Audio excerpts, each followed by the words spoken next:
Hello and welcome to this week's edition of The Public Square, your weekly current affairs show coming to you on Meri online channel. Next year, 2025, marks the 50th anniversary of diplomatic ties between the People's Republic of China and Botswana. China is Africa's largest trading partner. This past month, in September, Chinese President Xi Jinping hosted over 50 African heads of state at the Forum for China-Africa Cooperation Summit, which was held in Beijing, China. We have here the ambassador of China to Botswana, His Excellency Fan, who is going to tell us about the Forum for China-Africa Cooperation, which, as I just said, was held in Beijing, China. Just as a way of background, the Forum for China-Africa Forum is a multilateral platform designed to strengthen ties between China and Africa, both political and economic ties. Your Excellency, Ambassador Fan, welcome to the Public Square. Thank you very much for inviting me here to be the Mehi News, and please regard my greetings and to all your friends and audience. We really appreciate that. As I indicated in my introduction, Ambassador Fan, this coming year, Botswana and China will be celebrating 50 years of diplomatic ties. From the perspective of China, what are the highlights of this relationship over the last 50 years? Well, as you just mentioned that, we had just had a very successful summit in Beijing of the FOCAC meeting, and every 6 years we are doing it in Beijing. And we're inviting all heads of government, heads of the states, or the senior leaders of the African countries together in Beijing. And we called it not only a cooperation, but also a big family reunion, because we take African nations as our brothers and sisters. And we have the experience of Chinese development. Now we are the second largest country's economy in the world, and we want to share these experiences. And we want to bring our development with our good partners and friends in Africa. And this FOCAC is an excellent framework and a model for the cooperation between friends. Very good. Thank you very much. Just for the benefit of our listener, whenever we use the word FOCAC, that is the short form for Forum for China-Africa Cooperation. So please, whenever the ambassador says FOCAC, you should know that he's referring to that forum, to that platform. Ambassador, FOCAC, as you just said, was launched 24 years ago, right, in 2000, as this multilateral platform to strengthen economic and political ties between China and Africa. What has Botswana benefited from this relationship so far, especially over the last 24 years? Yeah, even though the setup for the FOCAC forum was 24 years ago, but the friendship and cooperation started even much, much longer. If we check it back from the history, I mean, hundreds of years ago, we have established this inter-cooperation and exchange of visits for our peoples from the continent of Africa and visit China. And also, we send delegations, send our the fleet also visit here in this huge continent. But after the founding of the new republic, of the People's Republic of China, here, and we established a new relationship. And in the years of the 1971, China resumed the legislative right of their seat in the UN, and we appreciate the huge help from the African states, and we always cherish this friendship and support. And since then, we expanded and strengthened this cooperation and help, that we try our best to help our friends here in Africa. And well, you see, now we are entering the new era, and our leaders, not only from China but also from Africa, they were thinking we should need a new model or new mechanism to make it a fixed way so that we can do it regularly. So that's the reason we have this FOCAC summit. And in every 3 years, we have a big summit. And in kind of shift ways, we do it once in African state and once in China. So in total, it's 6 years running. Yeah. Very good. Thank you very much. The theme of FOCAC this year, FOCAC 24, laid emphasis on modernization. That's true. And it actually says that the modernization should be mutual. It's taking place between Africa and China. No one is remaining behind. Now, my question to you, Ambassador, is what is this going to entail, this modernization, in view of a fast-changing digital world that is now actually right at the center stage of modernization? How is China going to help Africa with the process of modernization going forward? Quite right. And at this summit, this FOCAC summit, there are also several senior meetings. And the president of Botswana attended one of these and entitled with Industrialization and Agriculture Modernization. This is a common topic that every African leader, they want to focus on. I think China has experienced the focus of high-speed development, and we want to share our information and our experience with our African partners. And this is something African friends need very much. And here, like we say, in Botswana, we also have this kind of request from the local government, from the central government. And we are checking with our partners, how should we to put all these benefits from this FOCAC as a result, as an outcome, and we can develop the future cooperation. Here in the agriculture, here in the other industrials, like the e-mobility, as the President Masisi also are talking about a lot. And we are trying to put all these things together. Digital economy as well, and green development as well. This is part of the multilateral kind of multi-way of the economic development here in Botswana. And we are also trying to enlarge the export of the agriculture products from Botswana to China. And a lot of things were under discussion. Very good. Thank you very much. Let's hold it there as we go for a short break. We are in conversation with His Excellency, Mr. Fan, the Ambassador of China to Botswana. We'll be right back.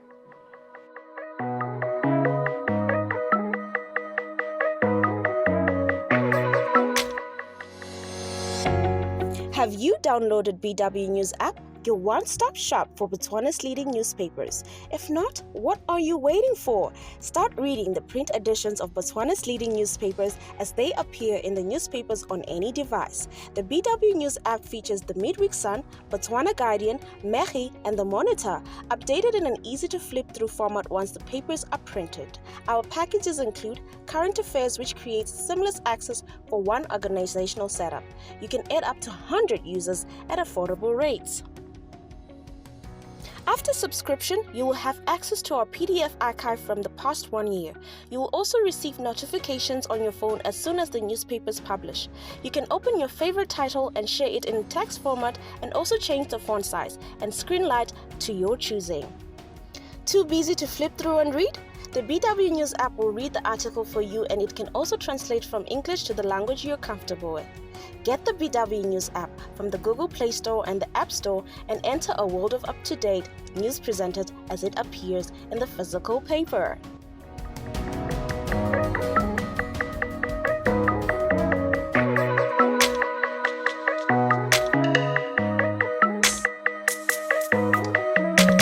Welcome back.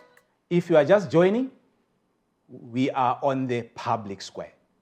This week, we are in conversation with the ambassador of China to Botswana, His Excellency Mr. Fan. Welcome back, Thank you. Mr. Fan.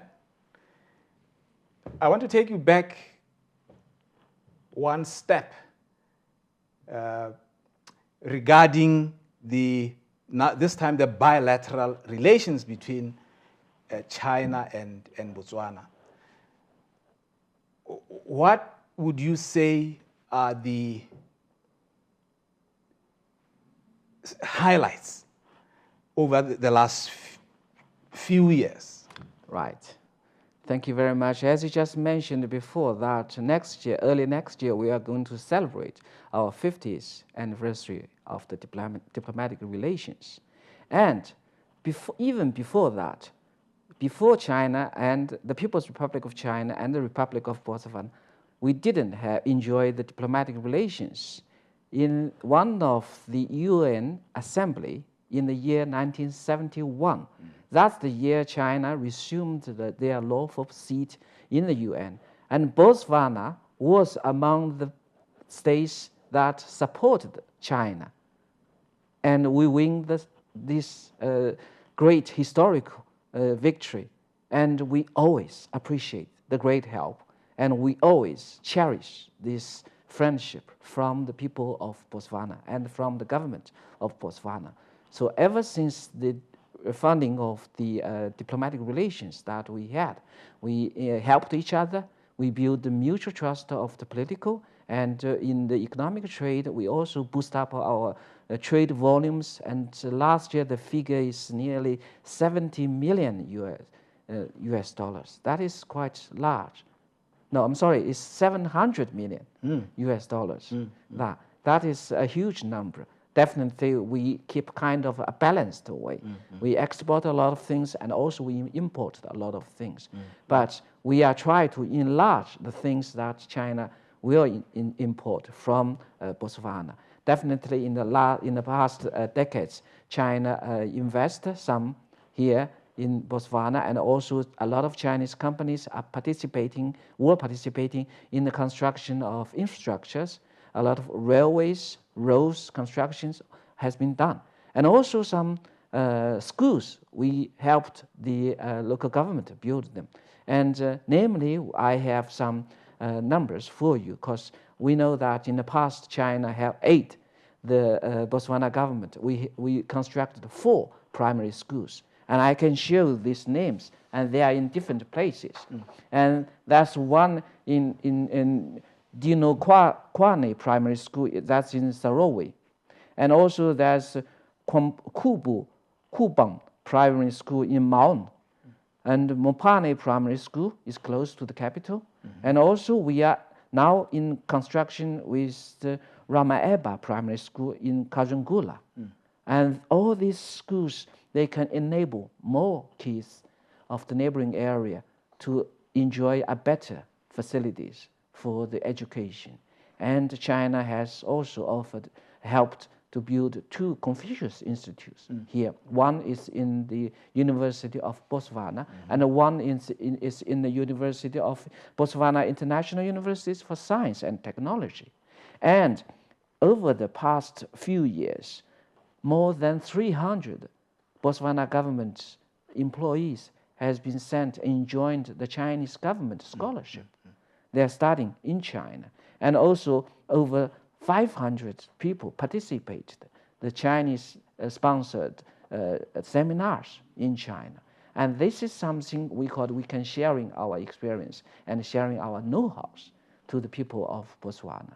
Well, there is another point I want to share with you is that almost 40 years ago, China started to sending our medical team free of charge to Botswana, and sending the medical team, including professional doctors and nurses, to Botswana and working in the local hospital.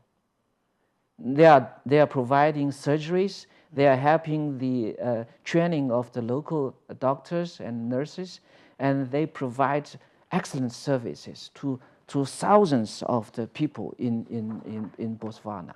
Now, currently, we are having the Group 7 people, and we have already sent more than 550 doctors and nurses ready to Botswana.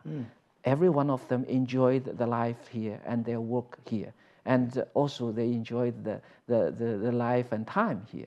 And some of them even prefer to come back again. They do. Now we have the 17th group, and among them at least 2 were working here before. So that's very amazing. That is interesting. Story, yeah. And I can also tell you that the 16th group actually, well, it's bad for them because when they were here, it's time of the pandemic.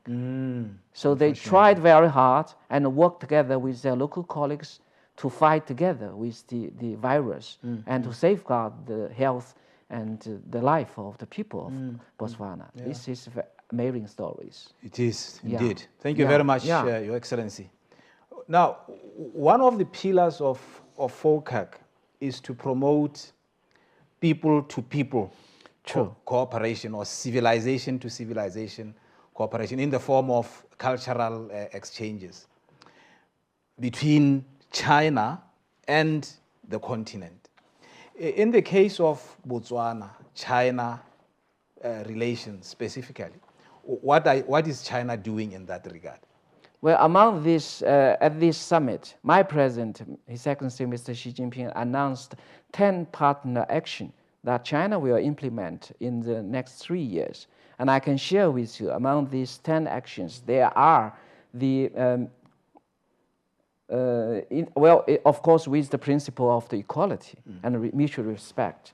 And among them, we will have a lot to do with our people, and that is also on the respect of the diversity of civilizations on the basis of mutual respect and equality. I mean, mutual learning and dialogue inclusively among civilizations.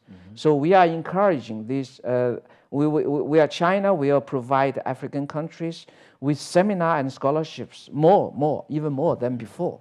And also we will help to train the African personnel in digitalization, science and technology, satellite science, as aerospace, medicine, tax collection, administration, culture and tourism, and medical science, and also other areas. And also we will provide more chances for job opportunities for the African youth.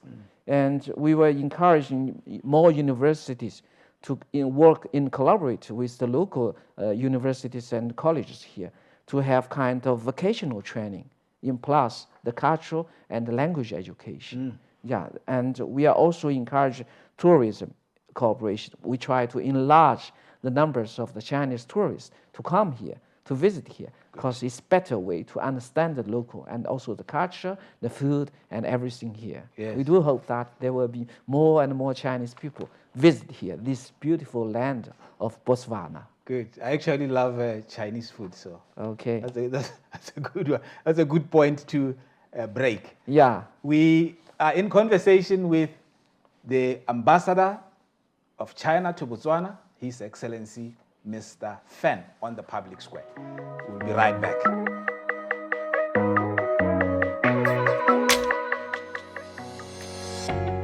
Do you want to stay in touch with the up-to-the-minute breaking news, countrywide, regional and international coverage, as well as in-depth analysis from Botswana's most trusted media house? Then head over to www.mechi.bw, where you can also enjoy access to premium articles, long reads, features, and exclusive opinions. Whether you're looking for updates on politics, health, education, business, and the economy, or sports, and many more, we have you covered. Sign up on the website and choose a package suitable for you. We also have packages for organizations at affordable rates. Visit www.mechi.bw and enjoy the finest journalism and news you need to know.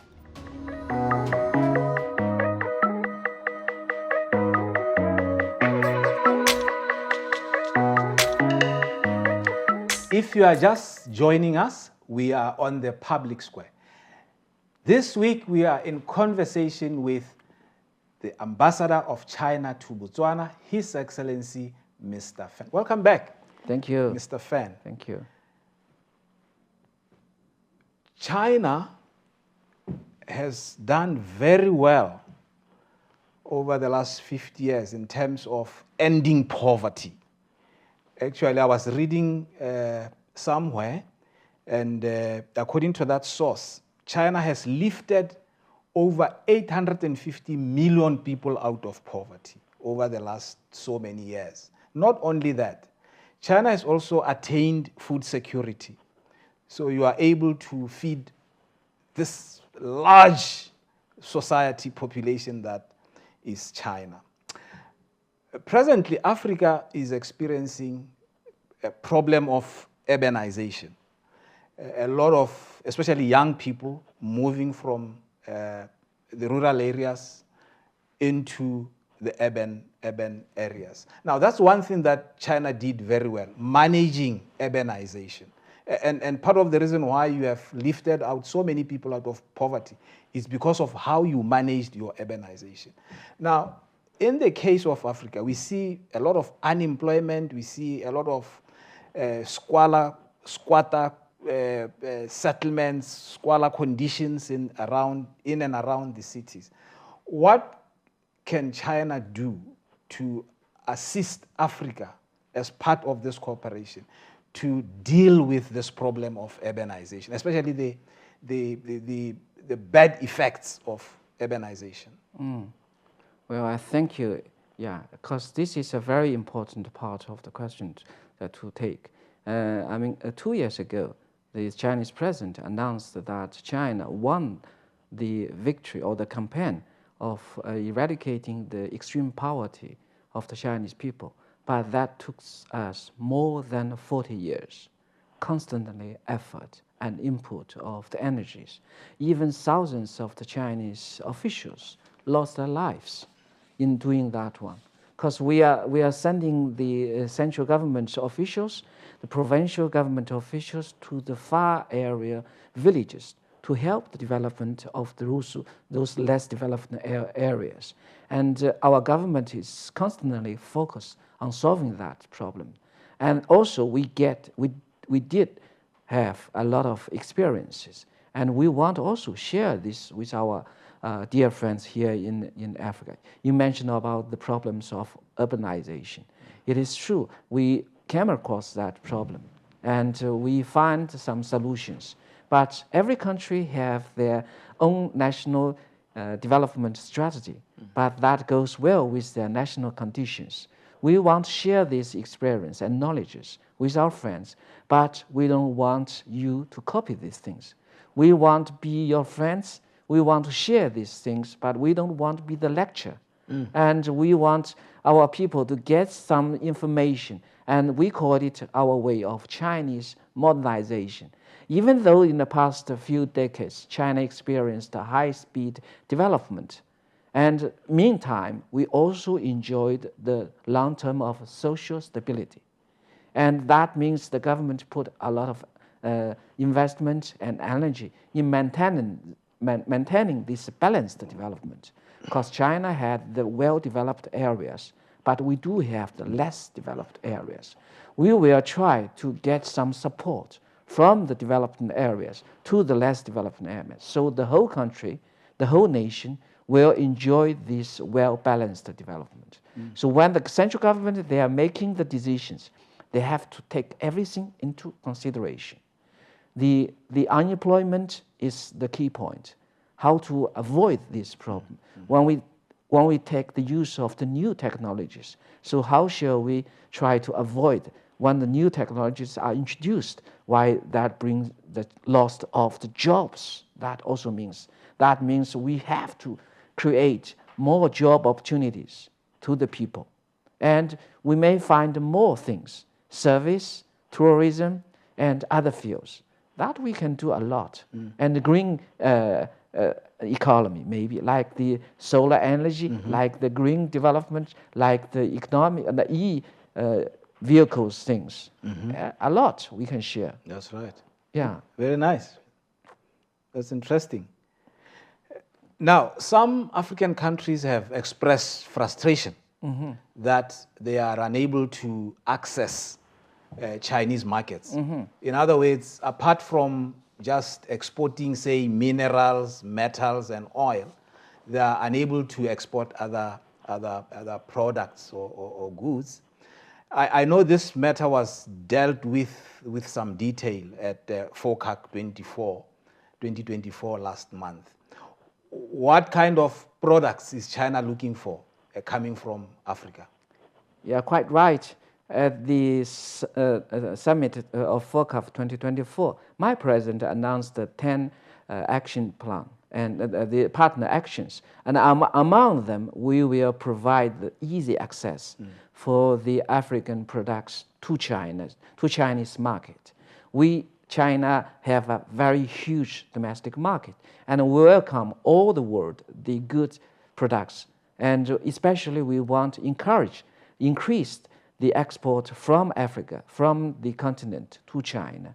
And definitely there are some problems. Now there's new measures. My president announced that China will provide free tariff for the least developing countries.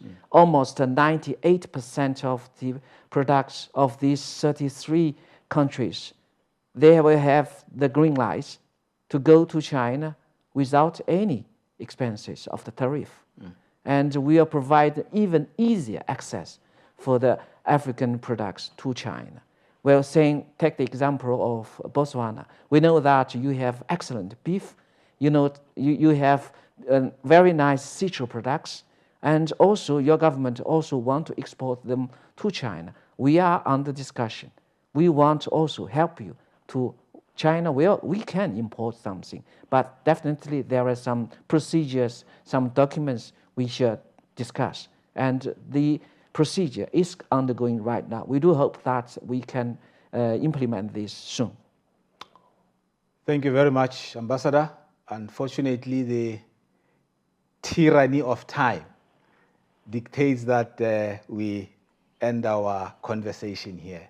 But I want to share with you that China always take Africa as our very important partner, especially in the field of diplomatic relations. I can give you a good example.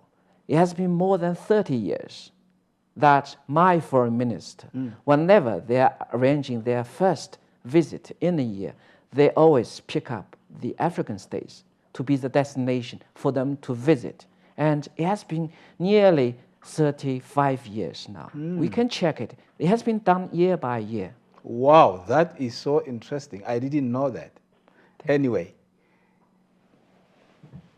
that brings us to the end of this week's show.